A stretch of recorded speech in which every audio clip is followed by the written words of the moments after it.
Shalom para pengusaha dan para profesional. Tanggal 25 dan 26 bulan Maret ini diadakan suatu acara Biskon yang bertema Holy Spirit and the Marketplace. Roh Kudus dan Marketplace. Saya ingin sekali dan tergerak untuk bisa memuridkan Anda secara langsung dan memperkenalkan my best friend. Tentunya kita semua punya Roh Kudus, tapi saya ingin membagikan pengenalan saya kepada Anda, keintiman dan berjalan dalam pengurapan untuk dunia bisnis yang Anda geluti. Langsung nanti dari kitab Yoel saya akan jabarkan rema-rema yang saya dapatkan dan pewahyuan. Rindu sekali melihat para pengusaha dan para profesional dibangkitkan tidak tanggung-tanggung dengan urapan dan mengenal Roh Kudus dari dekat, begitu dekat dan intimnya seperti sahabat. Saya akan berjumpa dengan Anda di acara tersebut dan siapkan hati baik secara online maupun secara onsite untuk bertemu dengan Roh Kudus, my best friend.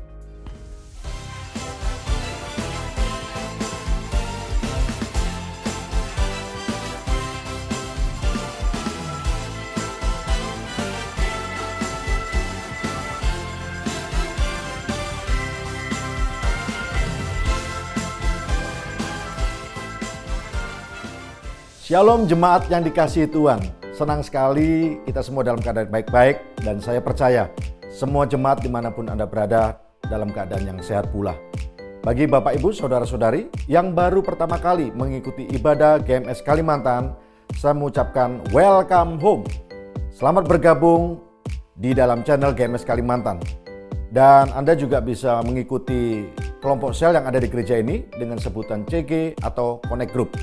Anda bisa menghubungi sekretariat gereja GMS Kalimantan supaya Anda bisa di follow up, Anda bisa dihubungi dan tergabung dalam komunitas sel yang ada.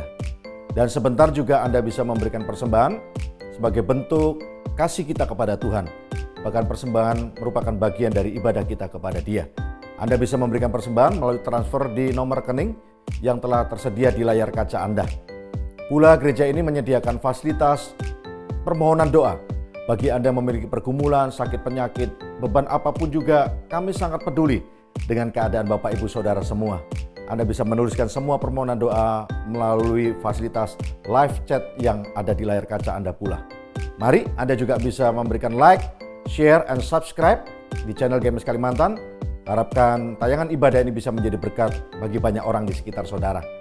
Dan mari sama-sama Anda juga fokus, matikan handphone, dan cari tempat yang terbaik sehingga jalannya ibadah dari awal, tengah, bahkan sampai nanti closing di doa berkat, semuanya dapat menerima berkat yang terbaik melalui firman dan hadiratnya.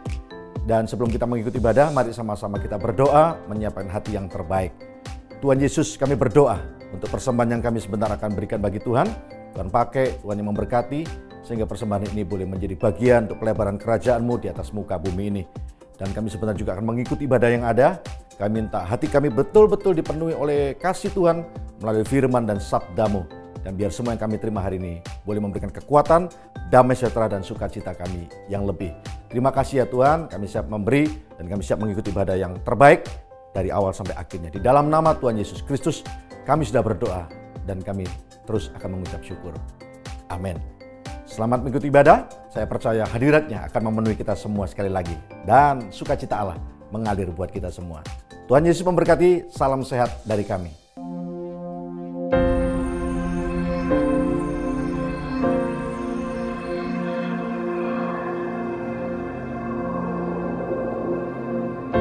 Orang yang suka memuji akan kuat roh doanya. Orang yang berdoa pasti berakhir memuji. Karena Allah bertata di atas pujian. Siapa memuji, Allah mengatasi hidupnya.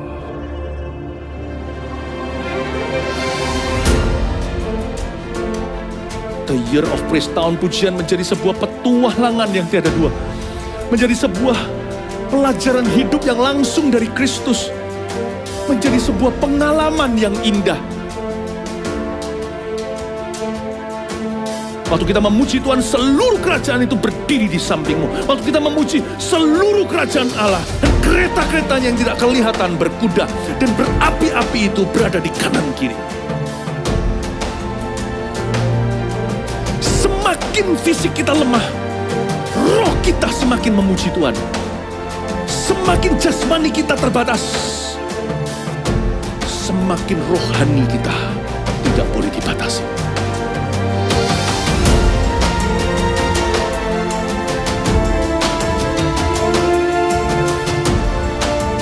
Welcome to the year of praise and provision. Mari kita mengizinkan Tuhan merajut rancangan yang belum pernah kita bayangkan.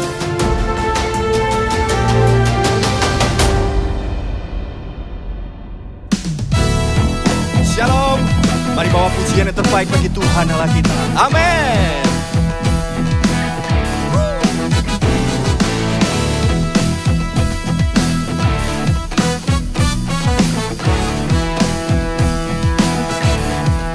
Dengan sukacita ku kan menari, dengan sorak-sorai memuji, ku naikkan pujian haleluya, nyanyi bagi Dia Sang Raja, nyanyi bagi Dia Sang Raja.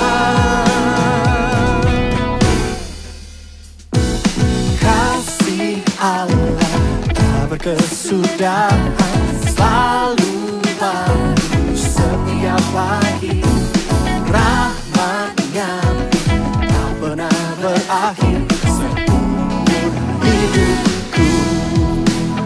Oh, kasih Allah berkesudahan selalu baru setiap pagi, rahmat-Nya tak pernah berakhir seumur hidupku.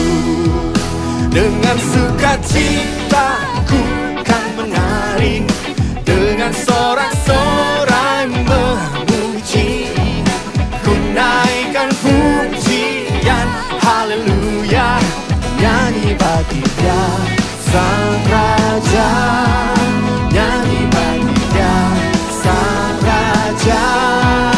Dengan sukacita ku kan menari, dengan sorak-sorai memuji, ku naikkan pujian haleluya, nyanyi bagi Dia Sang Raja. Oh, Sang Raja. Kasih Allah, kasih Allah berkesudahan selalu baru setiap pagi, rahmat-Nya tak pernah berakhir seumur hidupku. Dengan sukacita ku kan menari, dengan sorak-sorai memuji, ku naikkan pujian haleluya, nyanyi bagi Dia Sang Raja, nyanyi bagi Dia Sang Raja. Oh, dengan sukacita ku kan menari, dengan sorak-sorai memuji, ku naikkan pujian haleluya, nyanyi bagi Dia Sang Raja, nyanyi bagi Dia Sang Raja. Dengan sukacita ku kan menari, dengan sorak-sorai memuji, ku naikkan pujian haleluya, nyanyi bagi Dia Sang Raja. Oh, nyanyi bagi Dia dengan sukacita, dengan sukacita ku kan menari, dengan sorak-sorai memuji, ku naikkan pujian haleluya, nyanyi bagi Dia Sang Raja. Oh, nyanyi bagi Dia Sang Raja, nyanyi bagi Dia Sang Raja, nyanyi bagi Dia Sang Raja selamanya.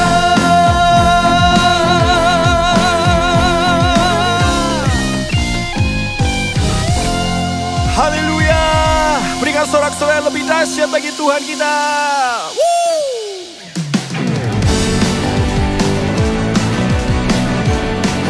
Kau penuhi hati kami dengan pujian dan sukacita Tuhan. Yeay! Katakan bersama. Karyamu mempesona, kau angkatku dari kelam, kasih tulus memberi warna. Kau buang semua gelisah, kau beriku sukacita, kau buatku selalu tertawa. Kau taruh lagu baru dalam hatiku, mulutku bersorak memuji namamu. Dari hatiku mengalir pujian bagimu, oh sukacita, Rohmu hadir di sini, dan ku menari memuji di hadapanmu Yesus. Sukacita, Rohmu hadir di sini.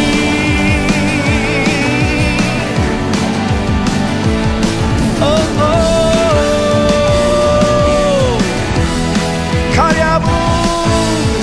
karyamu mempesonaku, kau angkatku dari kelam, kasih tulus memberi warna. Kau buang semua gelisah, kau beriku sukacita, kau buatku selalu tertawa.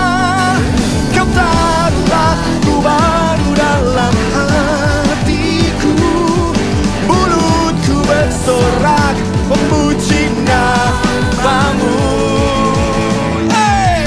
Dari hatiku mengalir pujian bagimu, oh sukacita, Rohmu hadir di sini, dan ku menari memuji di hadapanmu Yesus. Sukacita, Rohmu hadir di sini.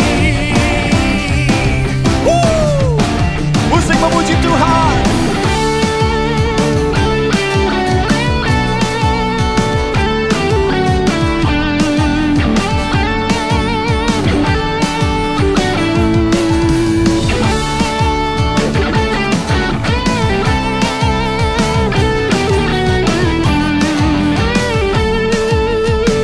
Mari kita lambaikan tangan bersama-sama.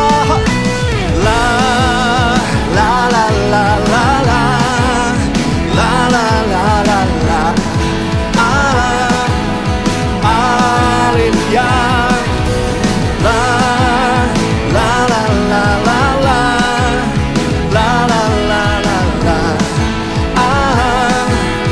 Haleluya. Dari hatiku mengalir pujian bagimu, oh sukacita, Rohmu hadir di sini, dan ku menari memuji di hadapanmu Yesus. Sukacita, Rohmu hadir di sini.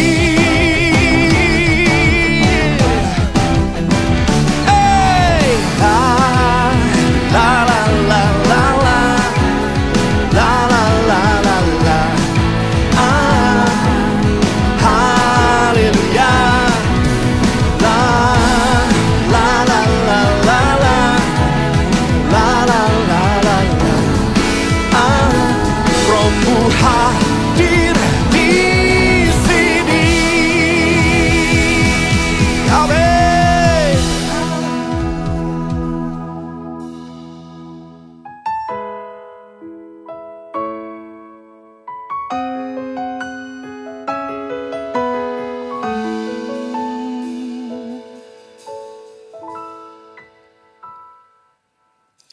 Tuhan, Kaulah pengharapanku. Ku percaya hanya kepadamu, Yesus Yesus Allah perlindunganku, Engkau yang selalu ku puji. Tuhan, Kaulah pengharapanku, ku percaya hanya kepadamu. Yesus Allah perlindunganku, Engkau yang selalu ku puji. Mulutku penuh dengan pujian kepadamu ya Yesus Tuhan. Sepanjang hari ku beri penghormatan kepadamu ya Allahku. Oh, Tuhan, Kaulah pengharapanku, ku percaya hanya kepadamu. Yesus Allah perlindunganku, Engkau yang selalu ku puji. Tuhan, Kaulah pengharapanku, ku percaya hanya kepadamu. Yesus Allah perlindunganku, Engkau yang selalu ku puji. Mulutku penuh dengan pujian kepadamu ya Yesus.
Haleluya.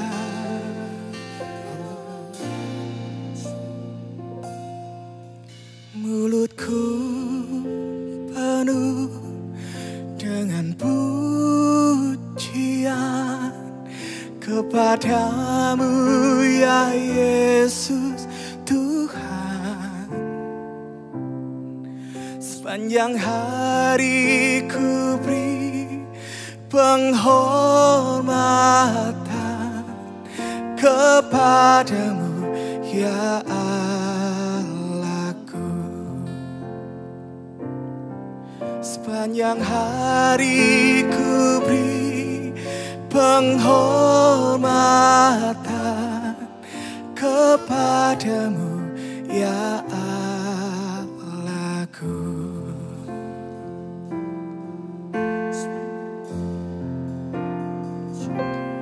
Ku kagum hormat akan Engkau, ku kagum hormat akan Engkau. Kau Allah yang layak dipuji, ku kagum akan Engkau. Ku kagum hormat akan Engkau, ku kagum hormat akan Engkau. Kau Allah yang layak dipuji, ku kagum akan Engkau.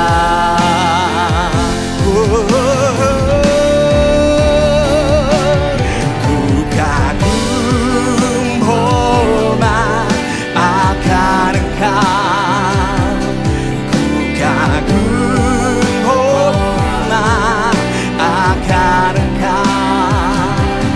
Kau Allah yang layak dipuji, ku kagum akan Engkau. Ku kagum hormat akan Engkau, ku kagum hormat akan Engkau. Kau Allah yang layak dipuji, ku kagum akan Engkau. Ku kagum hormat akan Engkau, ku kagum hormat akan Engkau. Kau Allah yang layak dipuji, ku kagum akan Kami kagum Tuhan.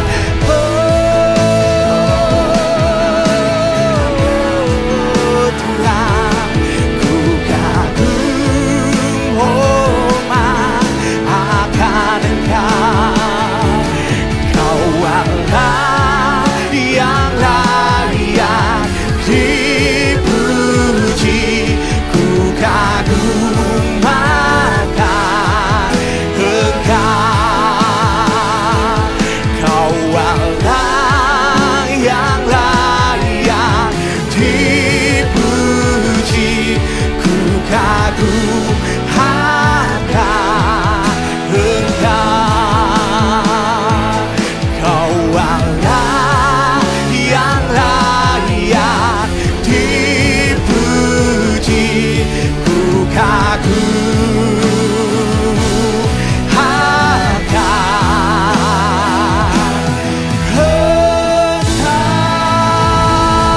Haleluya.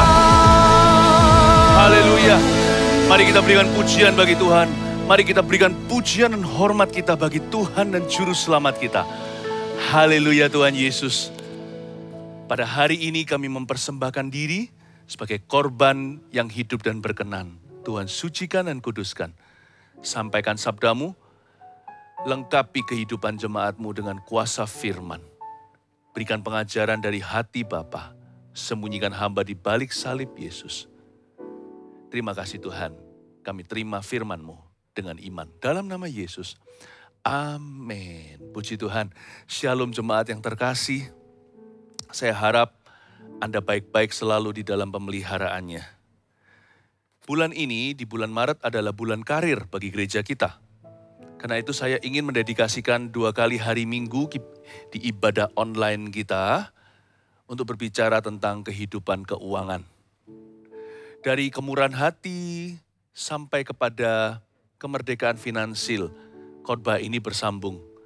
Tetapi di ibadah yang sekarang, temanya demikian.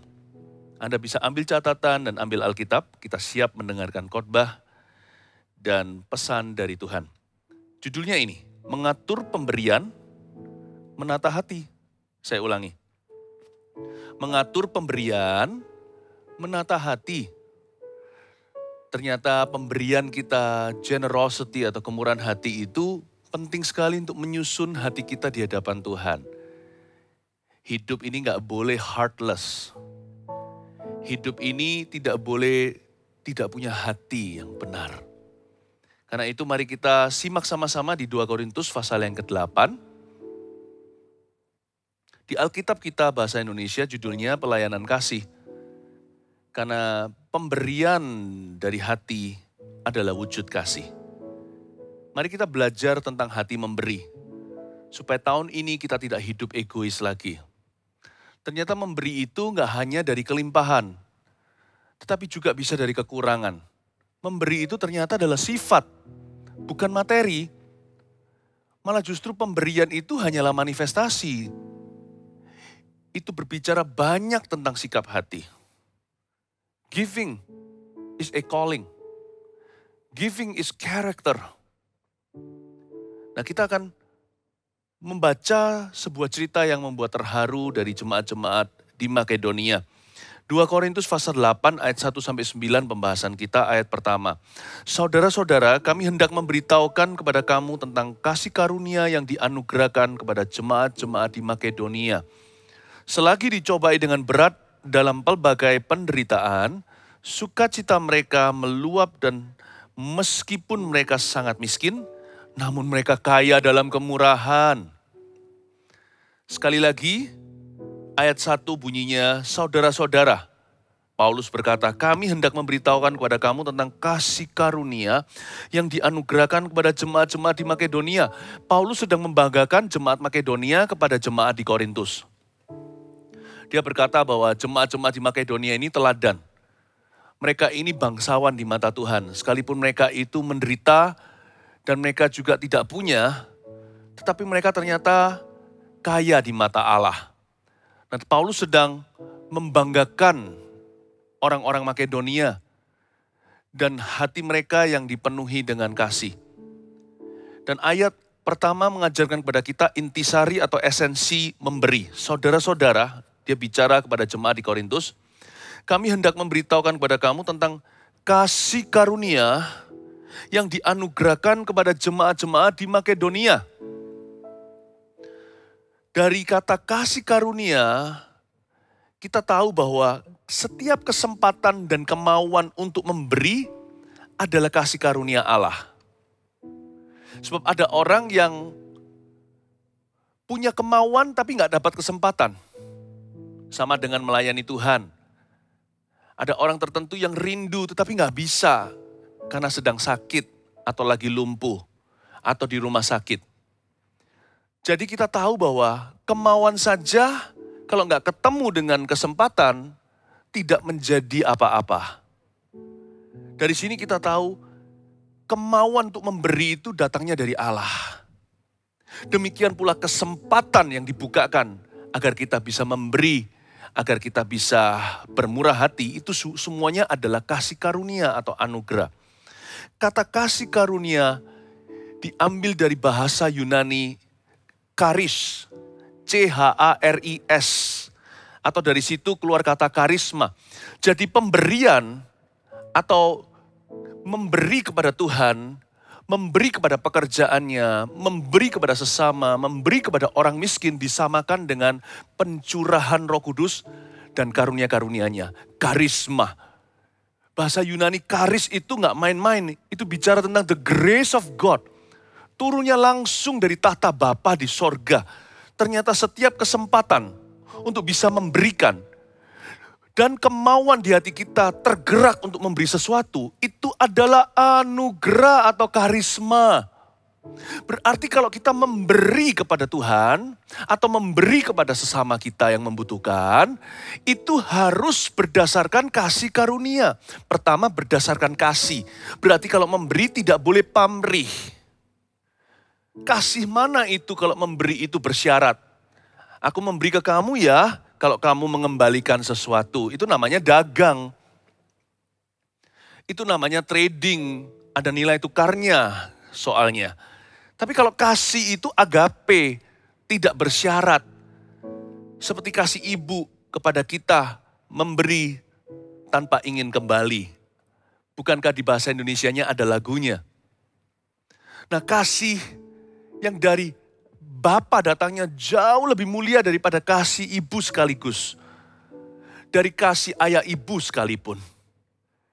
Kalau kita memberi kepada Tuhan atau memberi kepada orang yang membutuhkan, baik itu berupa materi, moneter, keuangan, waktu, perhatian, wujud kasih yang kita salurkan, itu tidak boleh ada motivasi untuk dapat kembalian.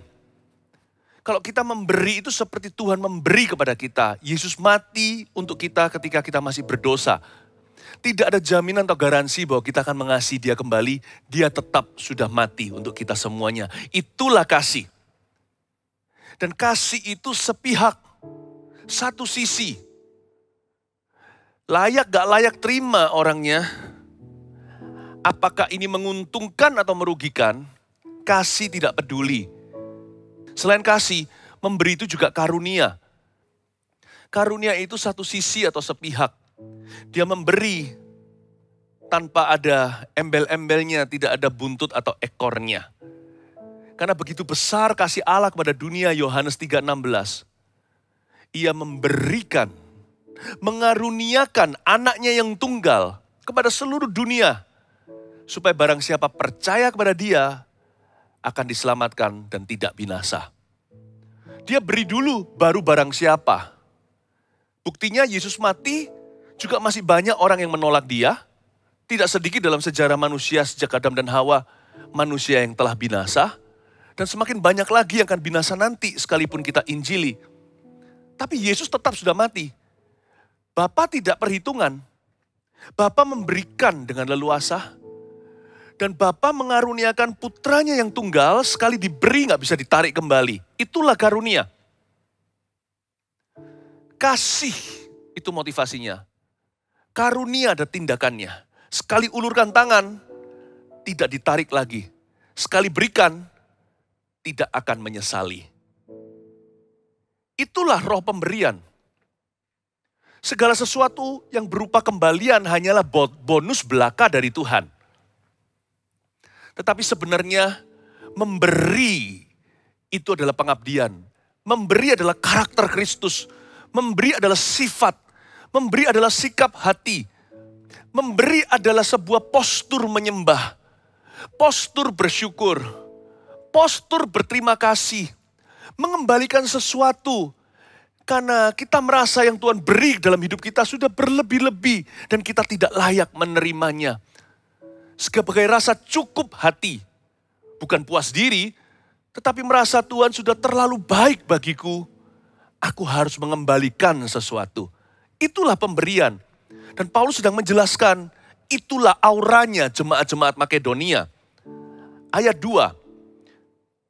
Selagi dicobai dengan berat, jemaat-jemaat di Makedonia maksudnya, dalam pelbagai penderitaan. Sukacita mereka meluap, dan meskipun mereka sangat miskin, namun mereka kaya dalam kemurahan. Ayat 2 menjelaskan background story-nya. Makedonia adalah Yunani Utara. Tempat itu adalah wilayah Alexander the Great dalam sejarah. Namun dikalahkan atau ditaklukkan oleh tentara Roma. Sehingga hari ini sebagai jajahan Romawi. Bayangkan kalau sebuah negara atau sebuah wilayah kalah perang, itu dirampas semua hartanya. Jadi jemaat-jemaat di Makedonia itu jatuh miskin tiba-tiba. Mereka tidak punya banyak. Bertahan saja tidak bisa. Bagaimana bisa memberi? Tapi dibuktikan salah berkali-kali dalam pikiran kita. Sebuah teori bahwa kita hanya bisa memberi kalau kita kelimpahan. Kita hanya bisa sharing, kita bisa berbagi kalau kita sendiri dapatkan semua yang kita butuhkan. Terutama semua yang kita inginkan. Ternyata memberi gak ada hubungannya dengan how much you have. Or how little you have. Kita bisa jatuh miskin secara jasmani. Rohani kita itu kaya di mata Allah. Karena kita punya harga diri. Harga diri jemaat Makedonia adalah kami jangan dibelas kasihani. Ada rezeki dan berkat kami akan berusaha, kami akan bangkit kembali. Dan ketika ada kesempatan untuk memberi, karena Paulus sedang mengumpulkan dana untuk membantu jemaat di Yerusalem yang sedang dilanda musibah. Dan gereja Yerusalem itu membutuhkan bantuan secara finansil. Apalagi menjadi pusat kebangunan rohani. Dan mereka memberi makan begitu banyak orang miskin. Dan Paulus terbeban untuk membantu, untuk mendukung pelayanan orang-orang kudus di situ. Dan ketika dia mengumpulkan dana ini, jemaat Makedonia tidak diajak karena mereka sendiri ngos-ngosan. Tapi mereka malahan tanda kutip tersinggung. Kok tidak dilibatkan? Mereka berkata, sekalipun kami tidak punya banyak, kami mau kaya dalam kemurahan. Buktinya di ayat 3. Aku bersaksi bahwa mereka telah memberikan menurut kemampuan mereka. Bahkan melampaui kemampuan mereka. Dengan kerelaan sendiri mereka, are you ready? Meminta dan mendesak kepada kami. Supaya mereka juga beroleh kasih karunia untuk mengambil bagian dalam pelayanan kepada orang-orang kudus. Lihat itu. Kita baca di ayat 4 bahwa jemaat-jemaat di Makedonia, tanda kutip tadi tersinggung itu, mereka meminta dan mendesak kepada Paulus dan kawan-kawannya supaya mereka juga beroleh kasih karunia, beroleh karis atau karisma untuk mengambil bagian dalam pelayanan kepada orang-orang kudus di Yerusalem. Jangan sampai kami itu dilewatkan. Kami memang miskin secara harta, bukan berarti kami tidak punya apa-apa. Kami masih punya sesuatu, maka mereka memberikan menurut kemampuan mereka, ayat 3. Sekalipun pemberian mereka tidak seberapa, Paulus tahu mereka berusaha menurut kemampuan mereka. Bahkan melampaui kemampuan mereka. Ada 2 level di sini. Pertama, mereka memberi sesuai kemampuan. Tuhan tidak pernah menuntut kita untuk memberi apa yang kita tidak miliki. Selalu kita bisa memberikan dari apa yang kita punya. Baik itu limpah maupun dalam kekurangan. Giving always starts with what you have. Selalu mulai dengan apa yang Anda punya. Meskipun kita merasa kita bukan orang punya. Tapi kan kita juga punya sesuatu untuk bisa dipersembahkan untuk Tuhan. Selalu dimulai dari situ. Dia memberikan menurut kemampuan mereka. Lalu mereka melampaui kemampuan mereka. Itu yang membuat Paulus dan kawan-kawannya tercengang. Saya jadi ingat janda miskin yang ditulis di Injil itu ketika Yesus sedang di bait suci. Lalu orang-orang memberi persembahan. Ada orang-orang kaya yang memberi tapi dari kelimpahannya. Tapi ada seorang janda miskin yang mencuri perhatiannya. Dia memberikan 2 peser uang. Janda itu harusnya, karena dia gak punya apa-apa, kasih sepeser aja udah cukup sih. Itu sudah masuk di kategori memberi menurut kemampuannya. Dia bisa memberi aja, kita sudah kagum-kagum luar biasa. Kalau dia berikan sepeser dari 2 peser, itu 50% dari semua yang dia punya. Tapi Alkitab mencatat, Injil menulis begini, bahwa janda miskin itu memberikan 2 peser, dan itu berarti semua yang dia punya. Dia bukan hanya memberikan menurut kemampuan, tapi janda itu memberikan melampaui kemampuan. Tuhan lihat itu terharu.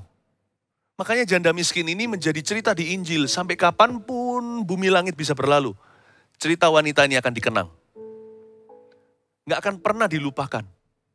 Sama seperti wanita Narwastu yang pecahkan minyak mahal itu untuk membasuh kaki kepala Yesus.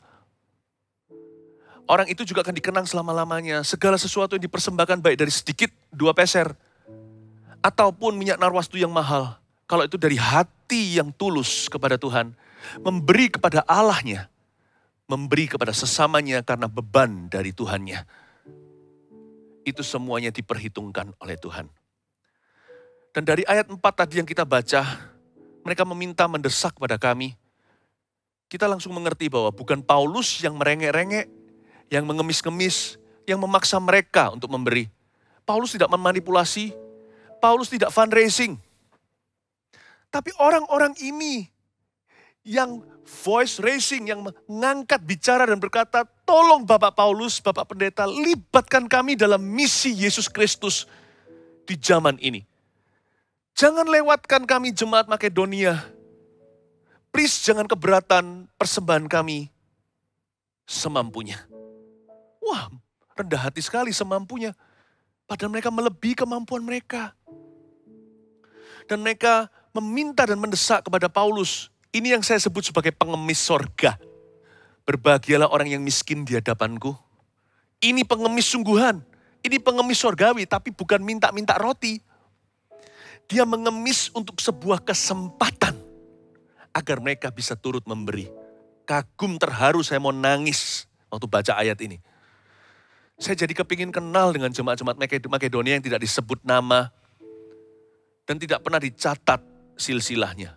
Suatu hari di sorga, mereka semua sudah mati tentunya. Suatu hari sorga, saya kepingin ketemu jemaat-jemaat Makedonia. Hati seperti ini. Ini adalah pahlawan iman. Dan mereka mengemis untuk sebuah kesempatan.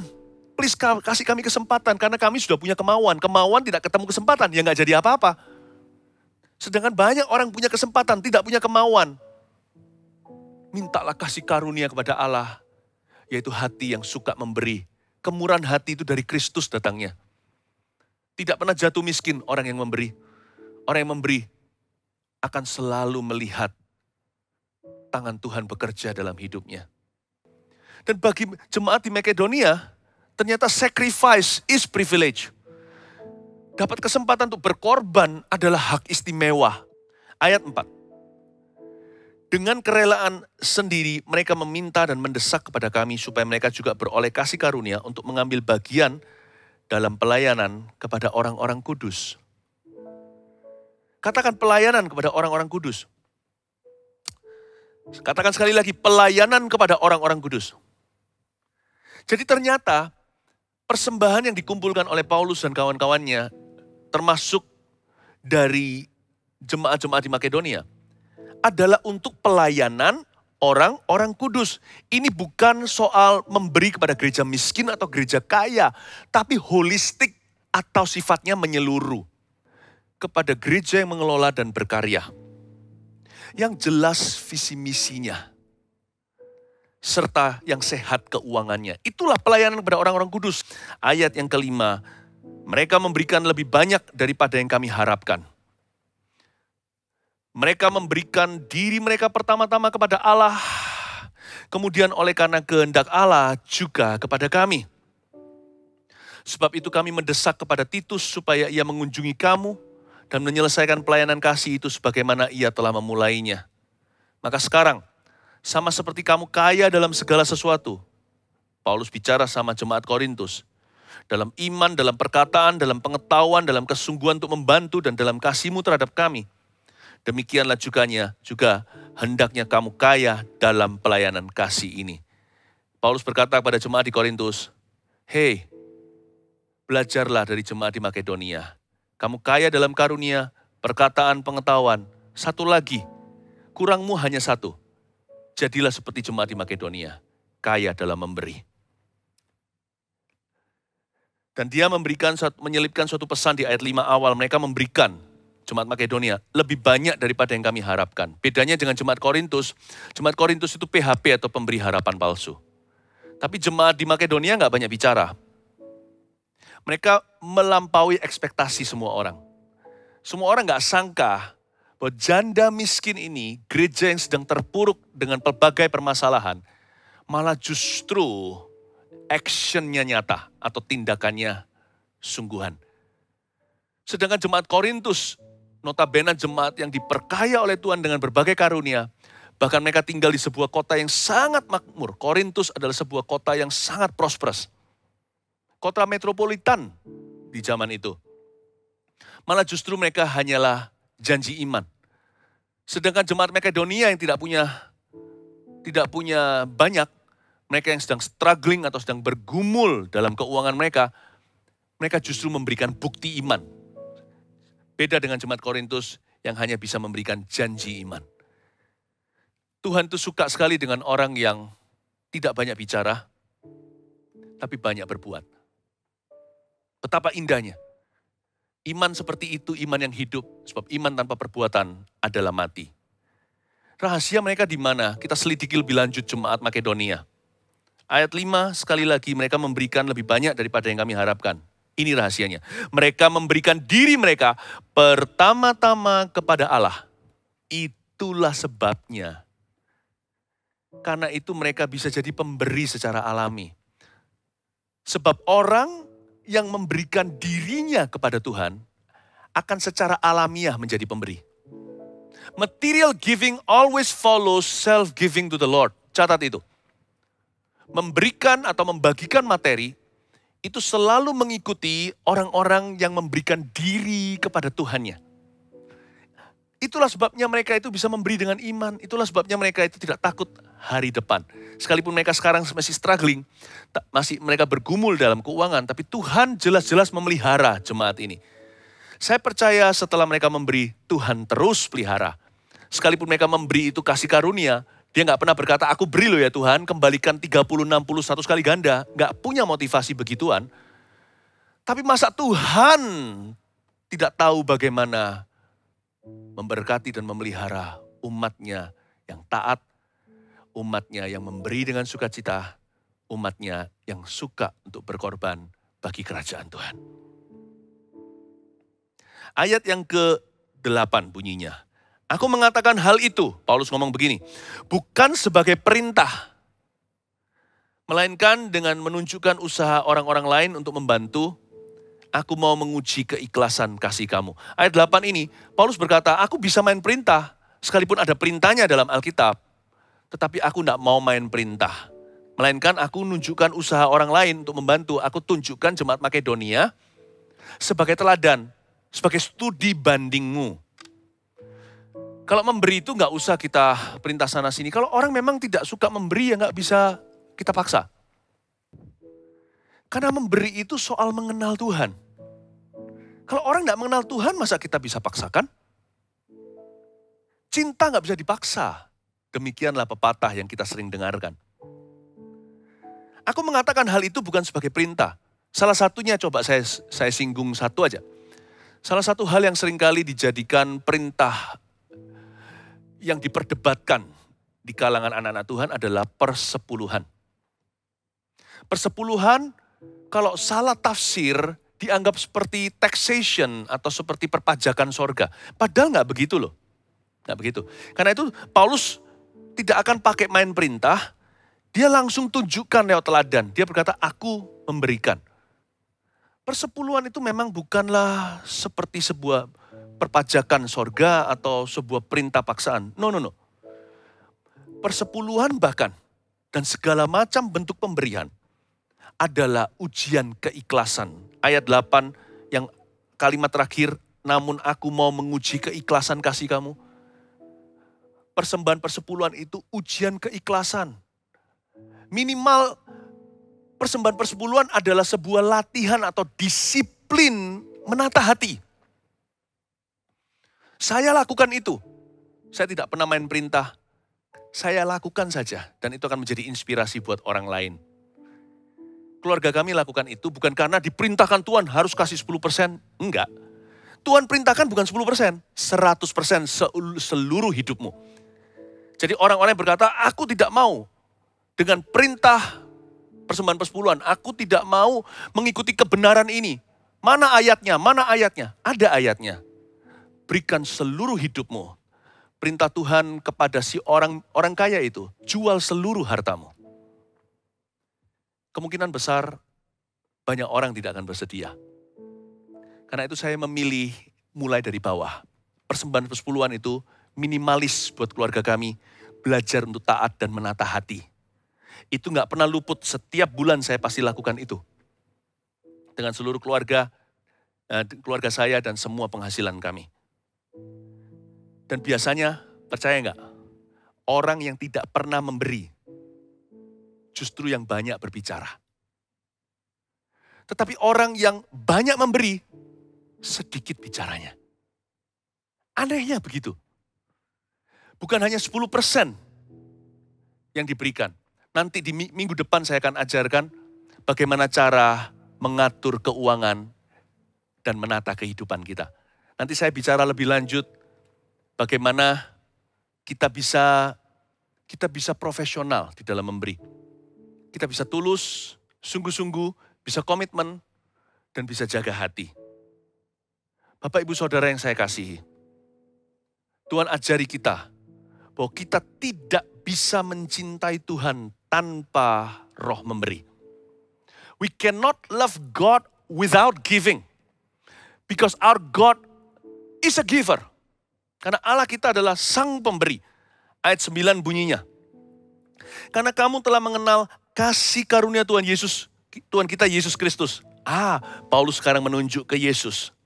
Bahwa ia yang oleh karena kamu menjadi miskin, sekalipun ia kaya, supaya kamu menjadi kaya oleh karena kemiskinannya.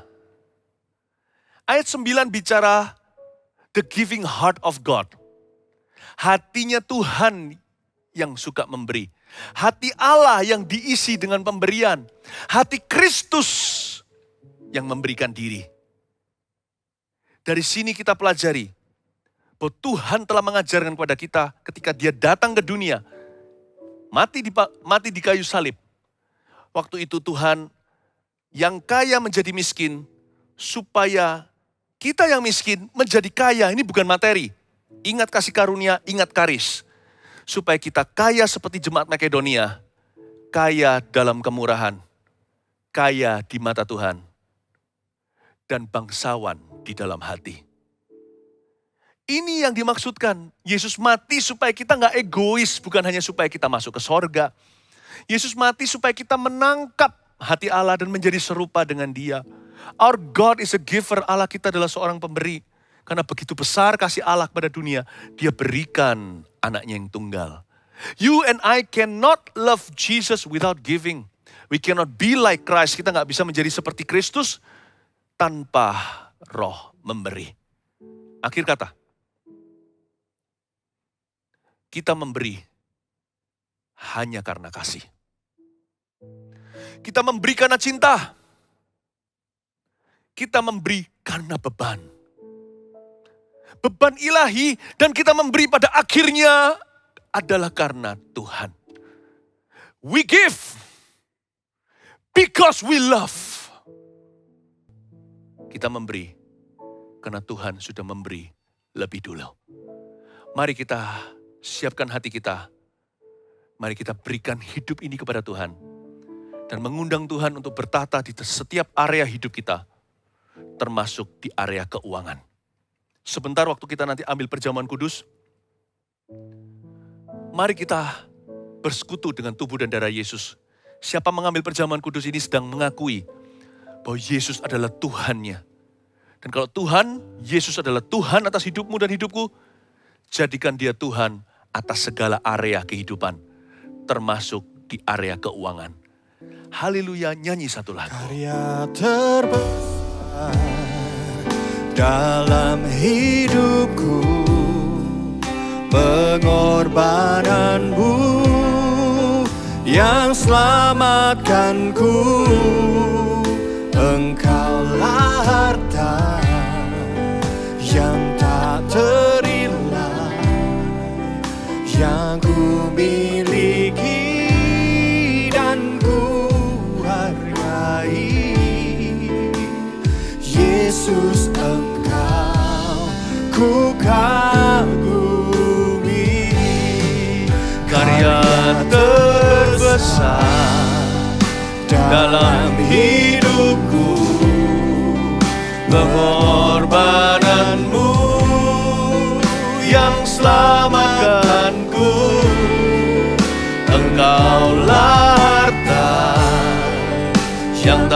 tak ternilai yang ku miliki dan ku hargai.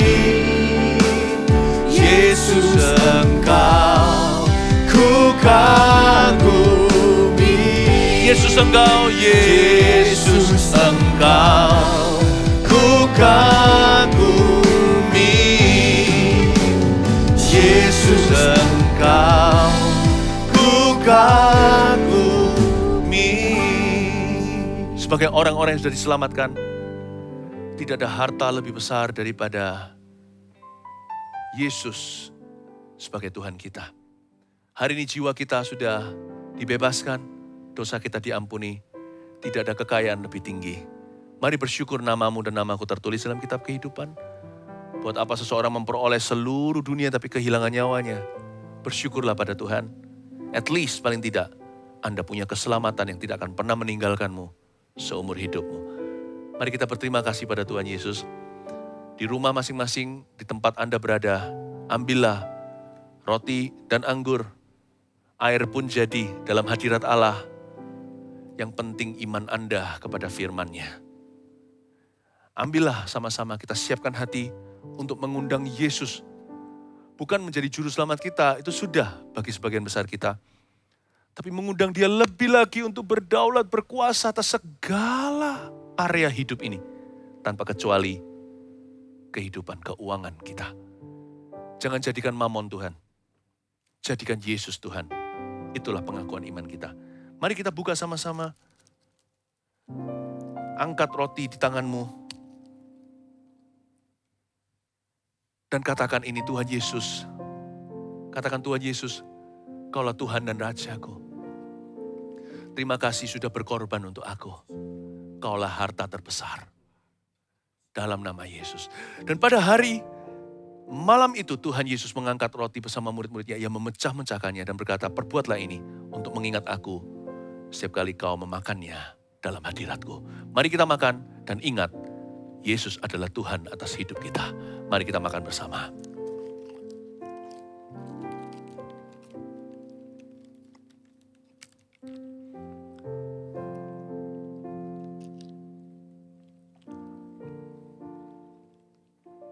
Lalu Tuhan Yesus mengangkat cawan itu pada malam hari itu sambil kita angkat juga cawan kita. Dan Dia berkata, inilah darah perjanjianku yang kucurahkan untukmu. Setiap kali engkau meminumnya, perbuatlah ini untuk mengingat aku. Terimalah pengampunan dari Tuhan. Dan Tuhan sucikan, kuduskan hati pikiran kita supaya tidak ada mamon di situ. Tapi yang ada adalah Yesus Kristus sebagai Tuhan dan Raja kita. Mari kita minum bersama-sama di dalam nama Tuhan Yesus Kristus. Akui Dia. Akui Dia sebagai Tuhan. Jangan layani dunia. Jangan layani mamon. Cukup mengelola. Tapi hati dan pikiran layani Tuhan. Kaulah Tuhanku. Kaulah Rajaku. Kau yang termulia di bumi dan di surga. Kaulah Tuhanku, Kaulah Tuhanku, Kaulah Rajaku. Kau yang termulia di bumi dan di surga. Mari kita sembah Tuhan. Ku sembah Kau Tuhan, ku sembah Kau Tuhan, ku puji, ku muliakan nama-Mu. Ku sembah Kau Tuhan, ku sembah Kau Tuhan, ku puji, ku muliakan nama-Mu. Kaulah Tuhanku, Kaulah Tuhanku,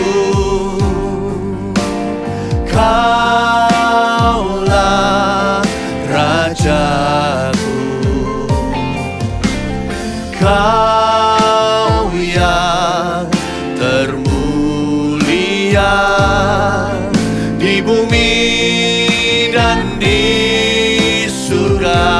Ku sembah Kau Tuhan, ku sembah Kau Tuhan, ku sembah Kau Tuhan, ku puji, ku muliakan nama-Mu.